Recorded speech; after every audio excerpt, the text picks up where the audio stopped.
মই যেটো দেখিছো গৌৰৱ গগৈ ইয়াত ফেক্টৰ হ'ব নালাগে কাৰণ কংগ্ৰেছৰ যিবিলাক কাৰ্যকৰ্মী আছে মোৰ লগতো বহুতৰ সম্পৰ্ক ভাল দুই চাৰিটাই মোকো ফোন কৰিছে মইও ফোন কৰিছো মই বোলো কেনেকুৱা কৈছে গৌৰৱ গগৈ যোৱা 2.5 বছৰে আমাৰ ফোনেই ৰিচিভ নকৰে যিজন ব্যক্তিয়ে 2.5 বছৰ যদি ফোনেই ৰিচিভ নকৰে তেওঁ আকৌ যোৰহাটৰ কেনেকৈ আপোন হ'ব পাৰে সেইকাৰণে সিদ্ধান্তটো যোৰহাটৰ ৰাইজে ল'ব আৰু তেওঁ যদি ভাবিছে যে ডাইনেষ্টি পলিটিক্সৰ দ্বাৰা তেওঁ জিকিব পাৰিব সেইটো তেওঁৰ সপোন হৈ ৰ'ব কিতাপৰ পৰা তপন কুমাৰ গগৈ কিমান লিড ল'ব 20,000 মিনিমাম মাৰ্জিন কিতাপৰ ল'ব আপুনি চাওক চাই থাকিব 20,000 তলত নহয় আৰু মুখ্যমন্ত্ৰী 28 আমাৰ নমিনেশ্যন দিবলৈ আহিব সেইদিনা আপুনি দেখিব যে আমি ইতিমধ্যে আমি জিকিম কিন্তু সেইদিনা সিদ্ধান্ত হ'ব কিমান মাৰ্জিনত জিকিম এইকাৰণে আশা কৰিছোঁ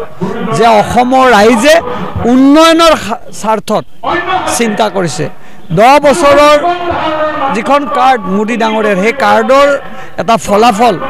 আজি উন্নয়নৰ যিটো ধাৰা 10 বছৰ সেই ধাৰাত আগবাঢ়িছে আৰু মুখ্যমন্ত্ৰী ডাঙৰীয়াই যোৰহাটৰ প্ৰতি থকা বিশেষ মৰম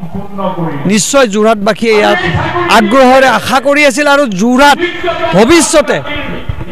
অসমৰ দ্বিতীয়খন ৰাজধানী হ'বলৈ গৈ আছে আমি আশা কৰিছোঁ যোৰহাট ছেগমেণ্টত মই ভাবোঁ যে খুব ভাল ফলাফল মই যেটো দেখিছোঁ গৌৰৱ গগৈ ইয়াত ফেক্টৰ হ'ব নালাগে কাৰণ কংগ্ৰেছৰ যিবিলাক কাৰ্যকৰ্মী আছে মোৰ লগতো বহুতৰ সম্পৰ্ক ভাল দুই চাৰিটাই মোকো ফোন কৰিছে মইও ফোন কৰিছো মই বোলো কেনেকুৱা কৈছে গৌৰৱ গগৈ যোৱা 2.5 বছৰে আমাৰ ফোনেই ৰিচিভ নকৰে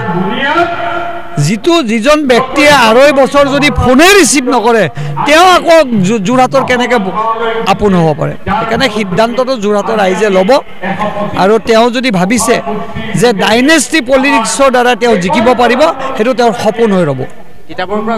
তপন কুমাৰ গগৈ কিমান লিড ল'ব 20,000 মিনিমাম মাৰ্জিন কিতাপৰ ল'ব আপুনি চাওক চাই থাকিব 20,000 তলত নহয় আৰু মুখ্যমন্ত্ৰী 28 আমাৰ নমিনেশ্যন দিবলৈ আহিব সেইদিনা আপুনি দেখিব যে আমি ইতিমধ্যে আমি জিকিম কিন্তু সেইদিনা সিদ্ধান্ত হ'ব কিমান মাৰ্জিনত জিকিম এইকাৰণে আশা কৰিছোঁ যে অসমৰ ৰাইজে উন্নয়নৰ স্বাৰ্থত চিন্তা কৰিছে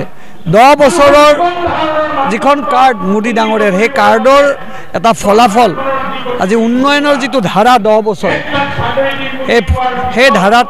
আগবাঢ়িছে আৰু মুখ্যমন্ত্ৰী ডাঙৰীয়াই যোৰহাটৰ প্ৰতি থকা বিশেষ মৰম নিশ্চয় যোৰহাটবাসীয়ে ইয়াত আগ্ৰহেৰে আশা কৰি আছিল আৰু যোৰহাট ভৱিষ্যতে অসমৰ দ্বিতীয়খন ৰাজধানী হ'বলৈ গৈ আছে আমি আশা কৰিছোঁ যোৰহাট ছেগমেণ্টত মই ভাবোঁ যে খুব ভাল ফলাফল মই যেটো দেখিছোঁ গৌৰৱ গগৈ ইয়াত ফেক্টৰ হ'ব নালাগে কাৰণ কংগ্ৰেছৰ যিবিলাক কাৰ্যকৰ্মী আছে মোৰ লগতো বহুতৰ সম্পৰ্ক ভাল দুই চাৰিটাই মোকো ফোন কৰিছে মইও ফোন কৰিছো মই বোলো কেনেকুৱা কৈছে গৌৰৱ গগৈ যোৱা 2.5 বছৰে আমাৰ ফোনেই ৰিচিভ নকৰে যিজন ব্যক্তিয়ে 2.5 বছৰ যদি ফোনেই ৰিচিভ নকৰে তেওঁ আকৌ যোৰহাটৰ কেনেকৈ আপোন হ'ব পাৰে সেইকাৰণে সিদ্ধান্তটো যোৰহাটৰ ৰাইজে ল'ব আৰু তেওঁ যদি ভাবিছে যে ডাইনেষ্টি পলিটিক্সৰ দ্বাৰা তেওঁ জিকিব পাৰিব সেইটো তেওঁৰ সপোন হৈ ৰ'ব কিতাপৰ পৰা তপন কুমাৰ গগৈ কিমান লিড ল'ব 20,000 মিনিমাম মাৰ্জিন কিতাপৰ ল'ব আপুনি চাওক চাই থাকিব 20,000 তলত নহয় আৰু মুখ্যমন্ত্ৰী 28 আমাৰ নমিনেশ্যন দিবলৈ আহিব সেইদিনা আপুনি দেখিব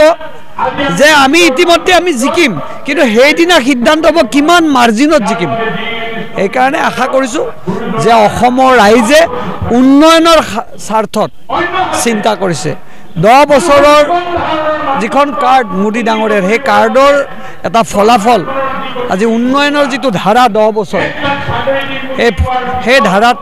আগবাঢ়িছে আৰু মুখ্যমন্ত্ৰী ডাঙৰীয়াই যোৰহাটৰ প্ৰতি থকা বিশেষ মৰম নিশ্চয় যোৰহাটবাসীয়ে ইয়াত আগ্ৰহেৰে আশা কৰি আছিল আৰু যোৰহাট ভৱিষ্যতে অসমৰ দ্বিতীয়খন ৰাজধানী হ'বলৈ গৈ আছে আমি আশা কৰিছোঁ যোৰহাট ছেগমেণ্টত মই ভাবোঁ যে খুব ভাল ফলাফল